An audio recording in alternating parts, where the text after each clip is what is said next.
ನಾವು ರಕ್ಷಣೆ ಹೊಂದಲು ಕ್ರೂಜೆಯ ಬಳಿಗೆ ಬರುತ್ತೇವಾದರೂ ನಾವು ಅಲ್ಲಿಯೇ ನಿಲ್ಲುವುದಿಲ್ಲ.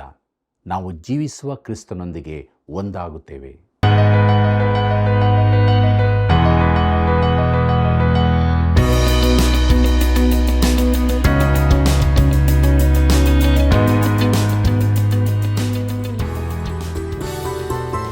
ನೀವು ಸಿದ್ಧವಾಗಿರಿ, ಇತರರಿಗೆ ತಿಳಿಸಿರಿ, ನಮ್ಮ ಯೇಸುವು ತಿರುಗಿ ಬರುವನು. ನೀವು ಸಿದ್ಧವಾಗಿರಿ, ಇತರರಿಗೆ ತಿಳಿಸಿರಿ, ನಮ್ಮ ಯೇಸುವು ತಿರುಗಿ ಬರುವನು. ಹಲ್ಲೆಲೂಯಾ ಹಲ್ಲೆಲೂಯಾ ಹೋಸನ್ನ, ಹಲ್ಲೆಲೂಯಾ ಹಲ್ಲೆಲೂಯಾ ಹೋಸನ್ನ, ಹಲ್ಲೆಲೂಯಾ ಹಲ್ಲೆಲೂಯಾ ಹೋಸನ್ನ. ಸಿದ್ಧವಾಗಿರಿ.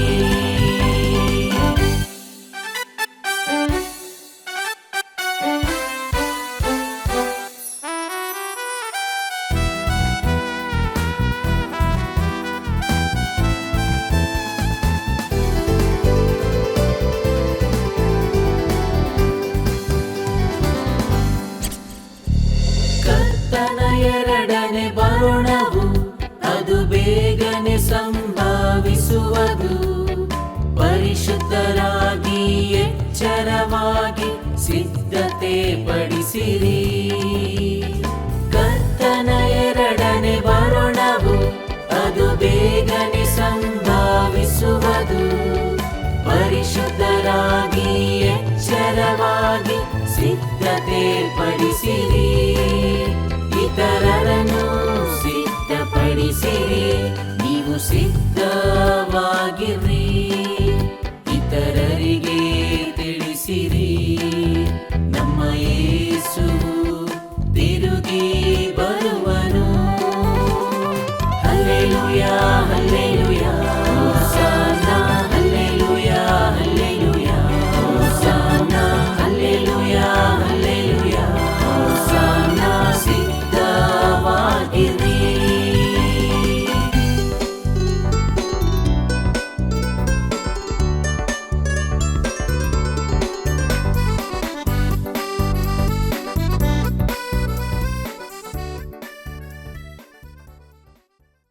ಆತ್ಮೀಯ ಸ್ನೇಹಿತರೆ, ಸತ್ಯವೇದ ಅಧ್ಯಯನ ಕಾರ್ಯಕ್ರಮಕ್ಕೆ ತುಂಬು ಹೃದಯದ ಸುಸ್ವಾಗತ. ನೀವೆಲ್ಲರೂ ದೇವರ ವಾಕ್ಯಗಳ ಅಧ್ಯಯನದಲ್ಲಿ ಬಲ ಹೊಂದುತ್ತಿದ್ದೀರಿ ಎಂದು ನಾವು ನಂಬಿ ದೇವರಿಗೆ ಸ್ತೋತ್ರ ಸಲ್ಲಿಸ್ತೇವೆ. ನಾವು ಪ್ರಾಪಂಚಿಕರು, ಎಲೆಗೂಸುಗಳು ಆಗಿರದೆ ದೇವರ ಆತ್ಮನಿಂದ ನಡೆಸಲ್ಪಡಬೇಕು. ಅದು ಹೇಗೆ ಸಾಧ್ಯ? ಬನ್ನಿರಿ, ದೇವರ ವಾಕ್ಯಗಳ ಅಧ್ಯಯನದಲ್ಲಿ ತಿಳಿದುಕೊಳ್ಳೋಣ. ನಮ್ಮ ಅಧ್ಯಯನವನ್ನು ಪ್ರಾರಂಭಿಸೋಣ. ಕರ್ತನಲ್ಲಿ ಪ್ರೀತಿಯುಳ್ಳ ಸಹೋದರ ಸಹೋದರಿಯರೇ, ಕಡೆಯವರು ಮೊದಲಿನವರಾಗುವರು, ಮೊದಲಿನವರು ಕಡೆಯವರಾಗುವರು ಎಂಬುದಾಗಿ ಹೇಳಿದಂಥ ನಮ್ಮ ರಕ್ಷಕನಾದ ಯೇಸು ಕ್ರಿಸ್ತನ ಅತೀ ಪರಿಶುದ್ಧವುಳ್ಳ ನಾಮದಲ್ಲಿ ನಿಮ್ಮೆಲ್ಲರಿಗೂ ಹೃದಯಪೂರ್ವಕವಾದ ವಂದನೆಗಳು. ಕರ್ತನಲ್ಲಿ ಪ್ರಿಯರೇ, ಕೊರಿಂಥದವರಿಗೆ ಬರೆದ ಮೊದಲನೇ ಪತ್ರಿಕೆಯ ಅಧ್ಯಯನದಲ್ಲಿ ನಾವು ಮುಂದೆ ಸಾಗುತ್ತಾ ಇದ್ದೇವೆ. 12ನೇ ಅಧ್ಯಾಯದ ಮುಖ್ಯ ಪ್ರಸ್ತಾಪವನ್ನು ನೋಡುವಾಗ ಕೃಪಾವರಗಳ ಕೊಡುಗೆ ಎಂಬುದಾಗಿದೆ. ಪ್ರೀತಿಯುಳ್ಳ ದೇವಜನರೇ, ಕೊರಿಂಥದವರಿಗೆ ಬರೆದ ಮೊದಲನೇ ಪತ್ರಿಕೆಯ ಮೊದಲ ಭಾಗ ಶರೀರ ಭಾವಗಳ ಕುರಿತಾಗಿ ಇತ್ತು. 12ನೇ ಅಧ್ಯಾಯದಿಂದ ಹೊಸದಾಗಿರುವ ಆತ್ಮಿಕ ವಿಚಾರಗಳ ಕುರಿತಾಗಿ ಹೇಳಲ್ಪಟ್ಟಿದೆ. ಮೊದಲ 3 ಅಧ್ಯಾಯಗಳು ಆತ್ಮೀಯ ವರಗಳ ಕುರಿತಾಗಿ ಇವೆ. 12ನೇ ಅಧ್ಯಾಯ ವರಗಳ ಕೊಡುಗೆ, 13ನೇ ಅಧ್ಯಾಯ ವರಗಳ ಶಕ್ತಿ ಮತ್ತು 14ನೇ ಅಧ್ಯಾಯ ವರಗಳನ್ನು ಉಪಯೋಗಿಸುವುದು ಅಥವಾ ಬಳಕೆ ಎಂಬುದಾಗಿದೆ. ಪ್ರಿಯರೇ, ವಿವಿಧತೆಯಲ್ಲಿ ಏಕತೆಯನ್ನು ಕಾಪಾಡಿಕೊಳ್ಳಲು ವರಗಳು ಕೊಡಲ್ಪಟ್ಟಿವೆ. ಕೊರಿಂಥದವರಿಗೆ ಬರೆದ ಮೊದಲನೇ ಪತ್ರಿಕೆ 12ನೇ ಅಧ್ಯಾಯ 1ನೇ ವಚನ ಹೀಗೆ ಹೇಳುತ್ತದೆ: ಸಹೋದರರೇ, ಪವಿತ್ರಾತ್ಮದಿಂದ ಉಂಟಾಗುವ ವರಗಳನ್ನು ಕುರಿತು ನಿಮಗೆ ತಿಳಿಯದಿರಬಾರದೆಂದು ಅಪೇಕ್ಷಿಸುತ್ತೇನೆ ಎಂಬುದಾಗಿ. ಕರ್ತನಲ್ಲಿ ಪ್ರಿಯರೇ, ವರಗಳು ಎಂಬ ಪದ ಮೂಲದಲ್ಲಿ ಇರುವುದಿಲ್ಲ. ಅದು ಮತ್ತೆ ಸೇರಿಸಲ್ಪಟ್ಟದಾಗಿದೆ. ಸ್ಪಷ್ಟತೆಗಾಗಿ ಅದು ಸೇರಿಸಲ್ಪಟ್ಟರೂ ಅದರಿಂದ ಹೆಚ್ಚಿನ ಸ್ಪಷ್ಟತೆ ಆದಂತೆ ನನಗೆ ಕಾಣುತ್ತಿಲ್ಲ. ನಿಜವಾಗಿ ನೋಡಿದರೆ ಅದು ಗಲಿಬಿಲಿಯನ್ನು ಹೆಚ್ಚಿಸಿದೆ. ಒಂದು ಭಾಷಾಂತರದಲ್ಲಿ ಆತ್ಮಿಕ ವರಗಳು ಎಂದಿದ್ದರೆ ಇನ್ನೊಂದರಲ್ಲಿ ಆತ್ಮನ ವರಗಳು ಎಂದಿವೆ, ಮತ್ತೊಂದರಲ್ಲಿ ಆತ್ಮಿಕ ಕೊಡುಗೆಗಳು ಎಂದಿವೆ. ಪ್ರೀತಿಯುಳ್ಳ ದೇವಜನರೇ, ಗ್ರೀಕ್ ಮೂಲಪದದ ಅರ್ಥ ಆತ್ಮಿಕತೆಗಳು ಎಂದಾಗುತ್ತದೆ. ಇದು ಶರೀರ ಭಾವಗಳು ಎಂಬುದಕ್ಕೆ ತದ್ವಿರುದ್ಧವಾಗಿವೆ. ಆದ್ದರಿಂದ ಪುನಃ ವರಗಳು ಎಂದು ಸೇರಿಸಬೇಕಾಗಿರುವುದಿಲ್ಲ. 3ನೇ ಅಧ್ಯಾಯದಲ್ಲಿ ಪೌಲನು ಕೊರಿಂಥದವರಲ್ಲಿನ ಭೇದಗಳ ಕುರಿತಾಗಿ ಮಾತನಾಡುವಾಗ ಹೀಗೆ ಹೇಳಿದ್ದಾನೆ. ಕೊರಿಂಥದವರಿಗೆ ಬರೆದ 1ನೇ ಪತ್ರಿಕೆ 3ನೇ ಅಧ್ಯಾಯ 1ನೇ ವಚನ, ಸಹೋದರರೇ, ನಾನಂತೂ ದೇವರಾತ್ಮನಿಂದ ನಡೆಸಿಕೊಳ್ಳುವವರಿಗೆ ತಕ್ಕಂತೆ ನಿಮ್ಮ ಸಂಗಡ ಮಾತನಾಡಲಾರದೆ, ಪ್ರಾಪಂಚಿಕರು ಕ್ರಿಸ್ತನ ವಿಷಯದಲ್ಲಿ ಎಳೆಗೂಸುಗಳು ಆಗಿರುವಂಥವರಿಗೆ ತಕ್ಕಂತೆ ನಿಮ್ಮ ಸಂಗಡ ಮಾತನಾಡಬೇಕಾಯಿತು ಎಂಬುದಾಗಿ. ಪ್ರೀತಿಯುಳ್ಳ ಸಹೋದರ ಸಹೋದರಿಯರೇ, ಈ ಮೊದಲ ಭಾಗ ಶರೀರ ಭಾವಗಳ ಕುರಿತಾಗಿ ಇರುತ್ತದೆ. ಯಾಕಂದರೆ ಅವರು ಕೇಳಿದ ಪ್ರಶ್ನೆಗಳು ಶರೀರ ಭಾವಗಳ ಕುರಿತಾಗಿಯೂ ಶರೀರಭಾವಧೀನ ಕ್ರೈಸ್ತರಿಗೆ ಆಸಕ್ತಿ ಇರುವ ವಿಚಾರಗಳು ಆಗಿರುತ್ತವೆ. ಈ ಶರೀರ ಭಾವದಿಂದಾಗಿ ಅವರಲ್ಲಿ ವಿಭಾಗಗಳು, ಬೇರೆ ಬೇರೆ ನಾಯಕರ ಪಕ್ಷಗಳು, ವ್ಯಭಿಚಾರದ ಕುರಿತ ಸಂಗತಿಗಳು, ಸಹೋದರರ ವಿರುದ್ಧ ನ್ಯಾಯಾಲಯಕ್ಕೆ ಹೋಗುವುದು, ಲೈಂಗಿಕ ಸಮಸ್ಯೆಗಳು, ಸ್ತ್ರೀಯರ ಉಡುಪುಗಳು, ಪುರುಷರ ಕೂದಲು, ಪ್ರೇಮ ಭೋಜನ, ಹೊಟ್ಟೆಬಾಕತನ, ಕರ್ತನ ಭೋಜನಕ್ಕೆ ಬರುವಾಗ ಕುಡಿದು ಬರುವುದು ಇತ್ಯಾದಿಗಳು. ಪ್ರಿಯರೇ, ಇವೆಲ್ಲವೂ ಶರೀರಭಾವದ ಕ್ರಿಯೆಗಳು. ಇವುಗಳು ಇಂದಿನ ಸಭೆಗಳಲ್ಲೂ ಇರುತ್ತವೆ. ಶರೀರಭಾವದ ಕುರಿತ ಈ ಭಾಗ ನಮ್ಮನ್ನು ತಿದ್ದಿಕೊಳ್ಳುವಂಥದ್ದಾಗಿದೆ. ಈಗ ನಾವು ಆತ್ಮಿಕತೆಗಳ ಕುರಿತ ಭಾಗಕ್ಕೆ ಬರುತ್ತಿದ್ದೇವೆ. ಇದು ನಮ್ಮನ್ನು ಕಟ್ಟುವಂಥದ್ದಾಗಿರುತ್ತದೆ. ಪ್ರಿಯರೇ, ಪೌಲನಿಗೆ ಪ್ರಸ್ತಾಪ ಬದಲಾದದ್ದು ಸಂತೋಷವಾಯಿತು. 12ನೇ ಅಧ್ಯಾಯಕ್ಕೆ ಬರುವಾಗ ಅವನು ನಿಟ್ಟುಸಿರು ಬಿಟ್ಟಿರಬಹುದು. ಬೇರೆ ಸಮಸ್ಯೆಗಳ ಕುರಿತಾಗಿ ಅವನಿಗೆ ಮಾತನಾಡಲು ಇಷ್ಟವಿತ್ತು. ಆದರೆ ಈಗ ಆತ್ಮಿಕತೆಗಳ ಕುರಿತಾಗಿ ಮಾತನಾಡುತ್ತಿದ್ದಾನೆ. ಪ್ರೀತಿಯುಳ್ಳ ದೇವಜನರೇ, ಆಧುನಿಕ ಸಭೆಗಳಲ್ಲಿ ಚರ್ಚೆಗೊಳಗಾಗುವ ವಿಷಯಗಳನ್ನು ಬದಲಾಯಿಸಬೇಕು. ಬಹಳ ಆಧುನಿಕರಾಗಿರುವ ಕ್ರೈಸ್ತ ಶಿಕ್ಷಣ ತಜ್ಞರು ನಮ್ಮ ಯುವಕರಿಗೆ ಲೈಂಗಿಕತೆಯ ಕುರಿತಾಗಿ ತಿಳಿಸಬೇಕೆಂದು ಹೇಳುತ್ತಾರೆ.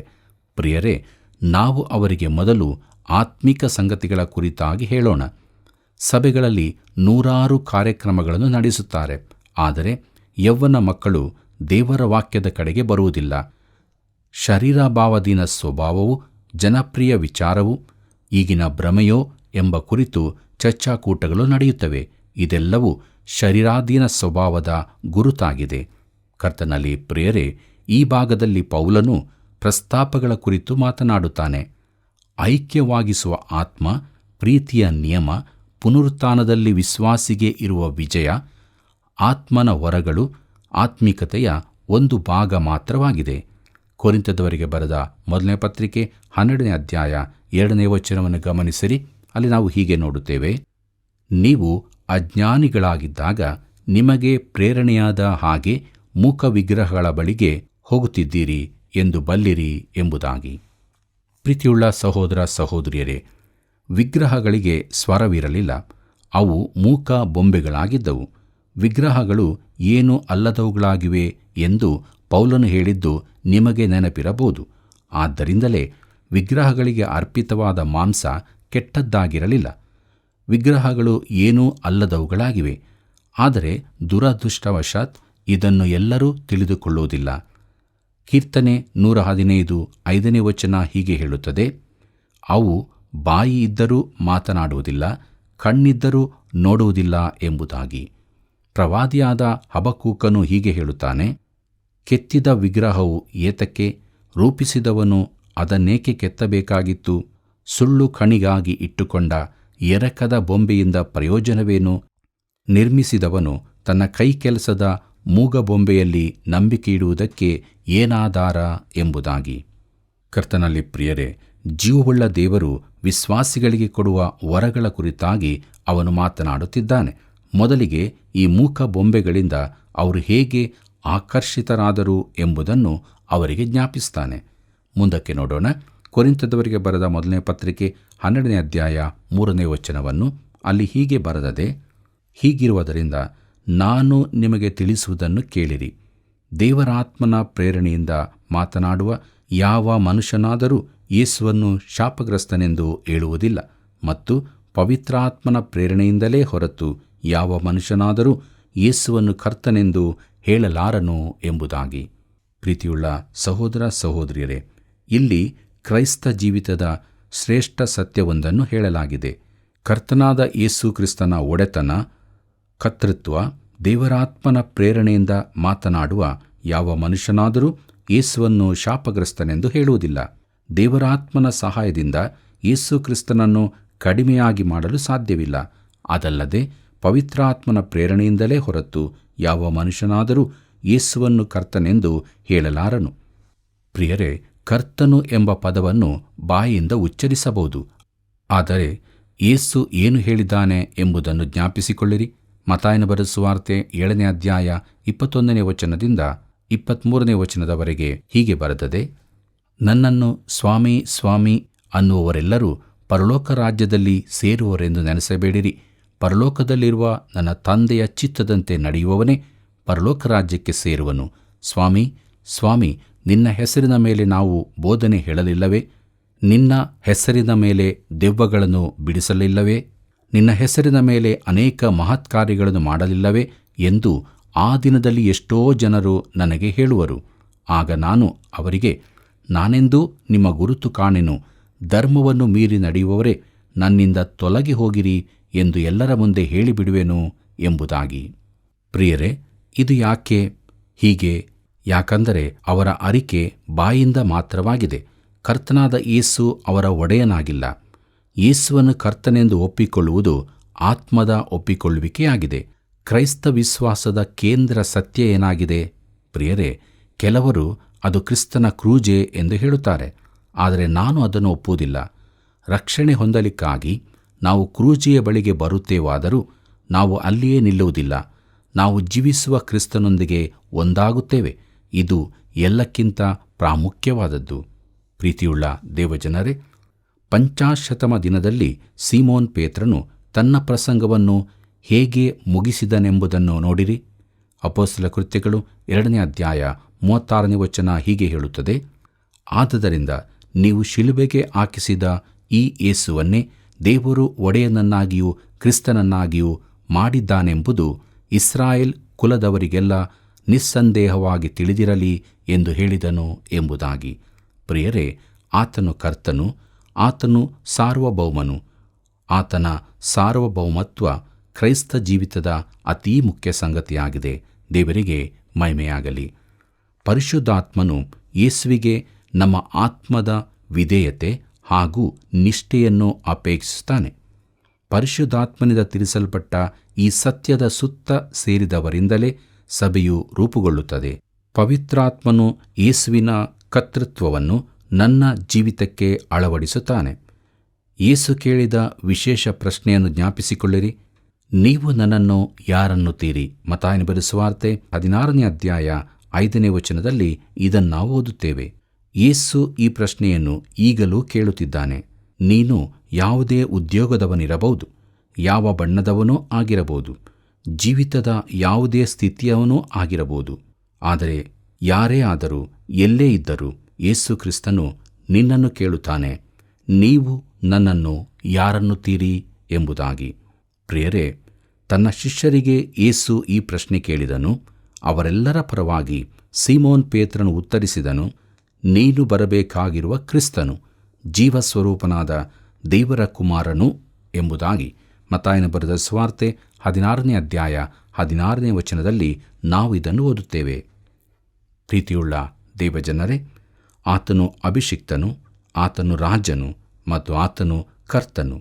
ಯೇಸು ಕ್ರಿಸ್ತನಿಂದ ನಿಯಂತ್ರಿಸಲ್ಪಡದ ಯಾವನಾದರೂ ಕ್ರಿಸ್ತನ ಸಭೆಯಲ್ಲಿರಲು ಯೋಗ್ಯನಲ್ಲ. ಈ ಪತ್ರಿಕೆಯ ಹಿಂದಿನ ಭಾಗದಲ್ಲಿ ನಾವು ಇದನ್ನು ನೋಡಿದ್ದೇವೆ. ಪೌಲನು ಇಲ್ಲಿ ಅದನ್ನು ಪುನಃ ಒತ್ತಿ ಹೇಳುತ್ತಿದ್ದಾನೆ. ಪ್ರಿಯರೇ, ಈ ದಿನಗಳಲ್ಲಿ ಪವಿತ್ರಾತ್ಮನ ಒಂದುಗೂಡಿಸುವ ಕೆಲಸವೆಂದರೆ ಎಲ್ಲ ವಿಶ್ವಾಸಿಗಳಿಗೂ ಯೇಸುವಿನ ಕರ್ತೃತ್ವವನ್ನು ಪ್ರಕಟಪಡಿಸುವುದೇ ಆಗಿದೆ. ಈ ಐಕ್ಯದೊಳಗೆ ಕೃಪಾವರಗಳ ವಿವಿಧತೆ ಇರುತ್ತದೆ. ಕೊರಿಂಥದವರಿಗೆ ಬರೆದ 1ನೇ ಪತ್ರಿಕೆ 12ನೇ ಅಧ್ಯಾಯ 4ನೇ ವಚನ ಹೀಗೆ ಹೇಳುತ್ತದೆ: ವರಗಳಲ್ಲಿ ಬೇರೆ ಬೇರೆ ವಿಧಗಳುಂಟು, ದೇವರಾತ್ಮನು ಒಬ್ಬನೇ ಎಂಬುದಾಗಿ. ಪ್ರಿಯರೇ, ವರಗಳು ಹಂಚಲ್ಪಟ್ಟಿರುತ್ತದೆ, ಐಕ್ಯತೆಯನ್ನು ಕಾಪಾಡಿಕೊಳ್ಳುವಂತೆ ಆತ್ಮನು ಬೇರೆ ಬೇರೆ ವ್ಯಕ್ತಿಗಳಿಗೆ ಬೇರೆ ಬೇರೆ ವರಗಳನ್ನು ಕೊಟ್ಟಿದ್ದಾನೆ. ವರ ಎಂಬುದರ ಗ್ರೀಕ್ ಮೂಲಪದ ಕೆರಿಸ್ಮಾ ಎಂದಾಗಿದೆ. ಕೆಲವರು ಇದನ್ನು ವಾಣಿಗಳನ್ನಾಡುವುದಕ್ಕೆ ಅನ್ವಯಿಸುತ್ತಾರೆ ಮತ್ತು ವಾಣಿಗಳ ಚಟುವಟಿಕೆ ಎಂದು ಕರೆಯುತ್ತಾರೆ. ಇದು ಅವರ ಅಜ್ಞಾನವನ್ನು ತೋರಿಸುತ್ತದೆ. ಈ ಪದವು ಸಭೆಯಲ್ಲಿನ ವಿಶ್ವಾಸಿಗಳಿಗೆ ಪವಿತ್ರಾತ್ಮನು ಕೊಡುವ ಎಲ್ಲ ವರಗಳನ್ನು ಸೂಚಿಸುತ್ತದೆ. ಕೊರಿಂಥದವರಿಗೆ ಬರೆದ ಮೊದಲನೇ ಪತ್ರಿಕೆ 12ನೇ ಅಧ್ಯಾಯ 5ನೇ ವಚನವನ್ನು ಗಮನಿಸಿರಿ. ಅಲ್ಲಿ ಹೀಗೆ ಬರೆದದೆ, ಸೇವೆಗಳಲ್ಲಿ ಬೇರೆ ಬೇರೆ ವಿಧಗಳುಂಟು, ಕರ್ತನು ಒಬ್ಬನೇ ಎಂಬುದಾಗಿ. ಪ್ರೀತಿಯುಳ್ಳ ದೇವಜನರೇ, ಬೇರೆ ಬೇರೆ ಸೇವೆಗಳಿವೆ, ಆದರೆ ಒಡೆಯನು ಒಬ್ಬನೇ. ಆತನು ಕರ್ತನಾದ ಯೇಸು ಕ್ರಿಸ್ತನೇ. ನಿನಗೆ ಯಾವ ವರ ಇದೆ ಅನ್ನೋದು ವಿಶೇಷವಲ್ಲ. ಆ ವರವನ್ನು ಉಪಯೋಗಿಸುವವನು ಕರ್ತನಾದ ಯೇಸುವೆ. ಆತನು ಅದನ್ನು ತನ್ನ ಮಹಿಮೆಗಾಗಿ ಉಪಯೋಗಿಸುತ್ತಾನೆ. ಕೊರಿಂಥದವರಿಗೆ ಬರೆದ ಮೊದಲನೇ ಪತ್ರಿಕೆ 12ನೇ ಅಧ್ಯಾಯ 6ನೇ ವಚನವನ್ನು ಗಮನಿಸಿರಿ. ಅಲ್ಲಿ ಹೀಗೆ ಬರೆದದೆ, ಕರ್ತನು ಒಬ್ಬನೇ, ಕಾರ್ಯಗಳಲ್ಲಿ ಬೇರೆ ಬೇರೆ ವಿಧಗಳುಂಟು, ಸರ್ವರಲ್ಲಿಯೂ ಸರ್ವ ಕಾರ್ಯಗಳನ್ನು ಸಾಧಿಸುವ ದೇವರು ಒಬ್ಬನೇ ಎಂಬುದಾಗಿ. ಪ್ರೀತಿಯುಳ್ಳ ಸಹೋದರ ಸಹೋದರಿಯರೇ, ಬೇರೆ ಬೇರೆ ರೀತಿಯ ಕಾರ್ಯಗಳಿವೆ ಅವರವರ ಶಕ್ತಿಗನುಸಾರವಾಗಿ. ಆದರೆ ಎಲ್ಲರಲ್ಲಿಯೂ ಕಾರ್ಯ ನಡೆಸುವವನು ಒಬ್ಬನೇ. ಆತನು ವಿಶ್ವಾಸಿಗಳಲ್ಲಿ ಕಾರ್ಯ ನಡೆಸುತ್ತಾನೆ. ಇದರಿಂದ ನಮ್ಮ ನೆನಪಿಗೆ ಬರುವ ವಿಚಾರ, ದೇವರು ಒಬ್ಬನೇ ಆಗಿದ್ದಾನೆ. ಆತನು ತ್ರಯೇಕ ದೇವರಾಗಿದ್ದಾನೆ. ಪ್ರಿಯರೇ, ಈ ತ್ರಯೇಕತ್ವದ ಕಾರ್ಯ ಏಕತೆಯೇ ಆಗಿದೆ. ಆದರೆ ವಿವಿಧತೆಯಲ್ಲಿ ಏಕತೆ ಇದೆ. ಇದನ್ನು ಗಮನಿಸಿರಿ. ಪವಿತ್ರಾತ್ಮನು ವರಗಳನ್ನು ದಯಪಾಲಿಸುತ್ತಾನೆ. ಕರ್ತನಾದ ಯೇಸು ಅವುಗಳನ್ನು ಉಪಯೋಗಿಸುವನಾಗಿದ್ದಾನೆ. ಆತನು ನಿಯಂತ್ರಣದಲ್ಲಿಟ್ಟು ಮಾರ್ಗದರ್ಶನ ನೀಡುತ್ತಾನೆ. ತಂದೆಯಾದ ದೇವರು ಶಕ್ತಿಯನ್ನು ಒದಗಿಸಿ ವರಗಳನ್ನು ಬಲಪಡಿಸುತ್ತಾನೆ. ಇದೆಲ್ಲವೂ ಕೂಡ ಕರ್ತನಾದ ಯೇಸು ಕ್ರಿಸ್ತನ ಒಡೆತನವನ್ನು ಮಹಿಮೆಪಡಿಸುವುದಕ್ಕಾಗಿಯೇ.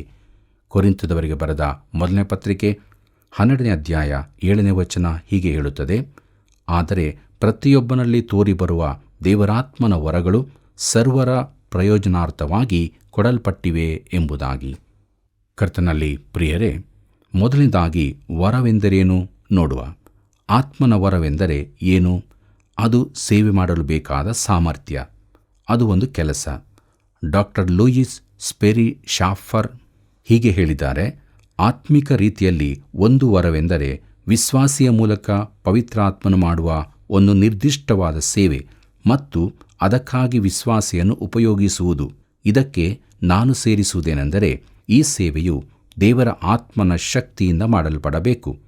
ಇದನ್ನು ವೈಯಕ್ತಿಕವಾಗಿ ಹೇಳುವುದಾದರೆ, ನಾನು ಏನೂ ಅಲ್ಲ, ನನ್ನಲ್ಲಿ ಏನೂ ಇಲ್ಲ, ನಾನು ದೇವರಿಗಾಗಲಿ ಮನುಷ್ಯರಿಗಾಗಲಿ ಯಾವ ಉಪಯೋಗಕ್ಕೂ ಬಾರದವನು. ಇದು ಒಂದು ಭಕ್ತಿಯ ತೋರಿಕೆಯ ಮಾತಲ್ಲ, ನಿಜವಾದದ್ದಾಗಿದೆ. ಆದರೆ ದೇವರು ನನಗೆ ಒಂದು ವರವನ್ನು ಕೊಟ್ಟಿದ್ದಾನೆ, ನಾನು ಅದನ್ನು ಉಪಯೋಗಿಸಬೇಕು. ಪವಿತ್ರಾತ್ಮನು ನನ್ನ ಜೀವಿತದಲ್ಲಿ ಕಾರ್ಯ ಸಾಧಿಸುವ ರೀತಿ ಇದೊಂದೇ ಎಂದು ನನ್ನ ನಂಬಿಕೆ. ಆದರೆ ಪ್ರತಿಯೊಬ್ಬನಲ್ಲಿ ತೋರಿಬರುವ ದೇವರಾತ್ಮನ ವರಗಳು ಸರ್ವರ ಪ್ರಯೋಜನಾರ್ಥವಾಗಿ ಕೊಡಲ್ಪಟ್ಟಿದೆ ಎಂಬುದಾಗಿ ನೋಡುವಾಗ, ತೋರಿಬರುವ ದೇವರ ಆತ್ಮನ ವರವೆಂದರೆ ಇದೇ ಆಗಿದೆ. ವರವೆಂದರೆ ಪವಿತ್ರಾತ್ಮನು ತೋರಿಬರುವುದು. ಇದರ ಅರ್ಥ ಸಾಮಾನ್ಯ ವರದ ವರ್ಗ ಬಳಕೆಯಲ್ಲಿಯೇ ಆಗಿರಬೇಕೆಂದಿದ್ದಿಲ್ಲ. ಉದಾಹರಣೆಗೆ, ಒಬ್ಬ ಸ್ತ್ರೀಗೆ ಹಾಡುವ ವರವಿದೆ, ಆಕೆಗೆ ಒಳ್ಳೆಯ ಸ್ವರವಿದೆ. ಆದರೆ ಆಕೆ ಪವಿತ್ರಾತ್ಮನ ಬಲದಿಂದ ಹಾಡದಿದ್ದರೆ ದೇವರು ಅದನ್ನು ಉಪಯೋಗಿಸಲಾರನು, ಉಪಯೋಗಿಸುವುದೂ ಇಲ್ಲ. ಈ ಕಾರಣದಿಂದಲೇ ಸಾಮಾನ್ಯ ಸಭೆಗಳಲ್ಲಿ ಸಂಗೀತ ಹಾಡುವಿಕೆ ಬಹಳ ಕೆಳಮಟ್ಟಕ್ಕೆ ಇಳಿದಿದೆ. ಹಾಡುಗಾರರು ನೆನೆಸುವುದೇನೆಂದರೆ ತಮಗೆ ಬೇಕಾದಷ್ಟು ವರ ಹಾಗೂ ತರಬೇತಿ ಇದೆ ಎಂದು. ಪ್ರಿಯರೇ, ಇವೆರಡೂ ಇದ್ದರೆ ದೇವರು ನಮ್ಮನ್ನು ಉಪಯೋಗಿಸುತ್ತಾನೆಂದು. ಆದರೆ ದೇವರು ಇವುಗಳಿಲ್ಲದವರನ್ನು ಉಪಯೋಗಿಸಬಲ್ಲನು. ನಾನು ಅನೇಕ ಸ್ಥಳಗಳಲ್ಲಿ ಸೇವೆ ಸಲ್ಲಿಸಿದ್ದೇನೆ. ನನಗೆ ಈ ವರ್ಷಗಳಲ್ಲಿ ತುಂಬ ಅನುಭವವಾಗಿರುತ್ತದೆ. ಒಬ್ಬ ಹಾಡುಗಾರನು ಆರಾಧನೆಗೆ ಸಹಾಯಕನಾಗಿರುತ್ತಾನೋ ಅಡ್ಡಿಯಾಗಿರುತ್ತಾನೋ ಎಂಬುದಾಗಿ ನಾನು ಹೇಳಬಲ್ಲೆ.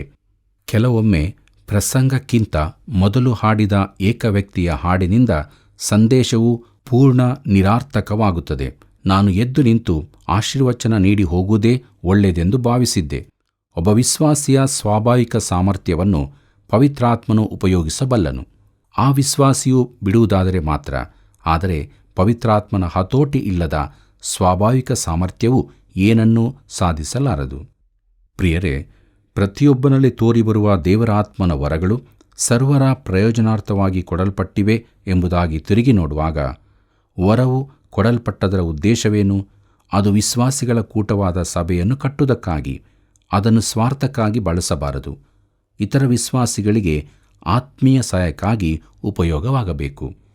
ಕೊರಿಂಥದವರಿಗೆ ಬರೆದ ಮೊದಲನೇ ಪತ್ರಿಕೆ 12ನೇ ಅಧ್ಯಾಯ 8ನೇ ವಚನ ಹೀಗೆ ಹೇಳುತ್ತದೆ: ಒಬ್ಬನಿಗೆ ದೇವರಾತ್ಮನ ಮೂಲಕ ಜ್ಞಾನವಾಕ್ಯವು, ಒಬ್ಬನಿಗೆ ಆತ್ಮನಿಗೆ ಅನುಗುಣವಾಗಿ ವಿದ್ಯಾವಾಕ್ಯವು ಎಂಬುದಾಗಿ.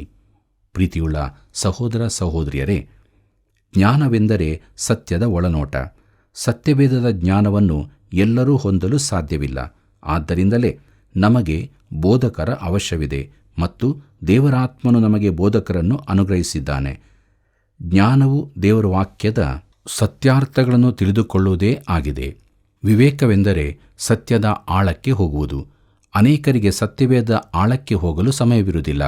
ನಮ್ಮ ಕಾರ್ಯಕ್ರಮಕ್ಕೆ ಪ್ರೋತ್ಸಾಹ ನೀಡುವ ಒಬ್ಬರು ಹೇಳುತ್ತಾರೆ, ನಾನು ಕೊಡುವ ಕಾಣಿಕೆ ನೀವು ತಿಳಿಸುವ ಸತ್ಯದ ಕಾಳುಗಳಿಗಾಗಿ ಎಂದು. ಒಬ್ಬ ವ್ಯವಹಾರಸ್ಥನಾಗಿ ಅವರಿಗೆ ಕಲಿಯಲು ಬೇಕಾದ ಸಮಯ ಸಿಕ್ಕುವುದಿಲ್ಲ, ಆದರೆ ಅವರು ಕಾರ್ಯಕ್ರಮಕ್ಕೆ ಪ್ರೋತ್ಸಾಹ ಕೊಡುತ್ತಾರೆ. ಪ್ರಿಯರೇ, ನಾನು ಅವರ ಪರವಾಗಿ ಸತ್ಯಗಳನ್ನು ಅಗೆದು ತೆಗೆಯುತ್ತೇನೆ. ಅದು ನನಗೆ ಕೊಡಲ್ಪಟ್ಟ ವರವೆಂದು ನಾನು ತಿಳಿಯುತ್ತೇನೆ.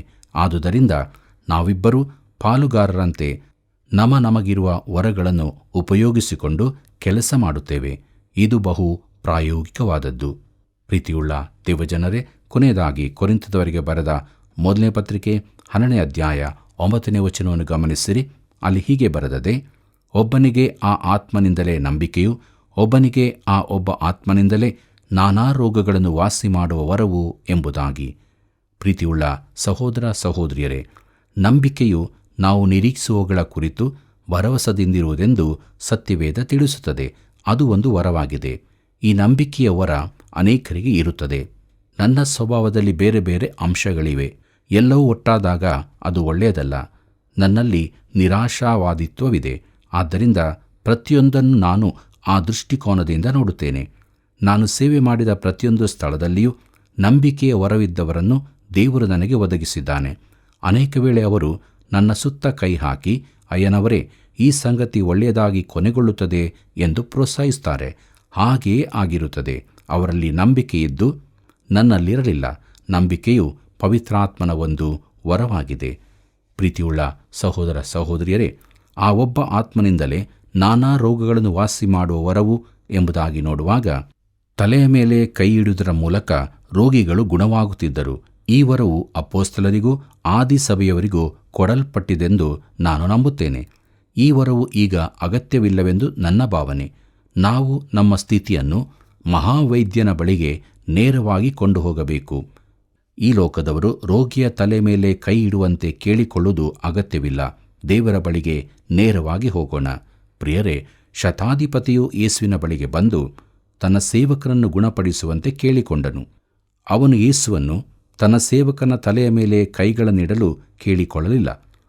ಯೇಸು ಒಂದು ಮಾತು ಹೇಳಿದರೆ ತನ್ನ ಸೇವಕನು ಗುಣವಾಗುವನೆಂದು ಹೇಳಿದನು. ಅವನಲ್ಲಿ ನಂಬಿಕೆಯಿದ್ದು ಯೇಸು ಈ ನಂಬಿಕೆಗೆ ಆಶ್ಚರ್ಯಪಟ್ಟು ಹೇಳಿದನು, ನಾನು ಇಂಥ ನಂಬಿಕೆಯನ್ನು ಇಸ್ರಾಯೇಲ್ಯರಲ್ಲಿಯೂ ಕಾಣಲಿಲ್ಲ ಎಂಬುದಾಗಿ. ಲೂಕನು ಬರೆದ ಸುವಾರ್ತೆ 7ನೇ ಅಧ್ಯಾಯ 9ನೇ ವಚನದಲ್ಲಿ ಇದನ್ನು ಓದುತ್ತೇವೆ.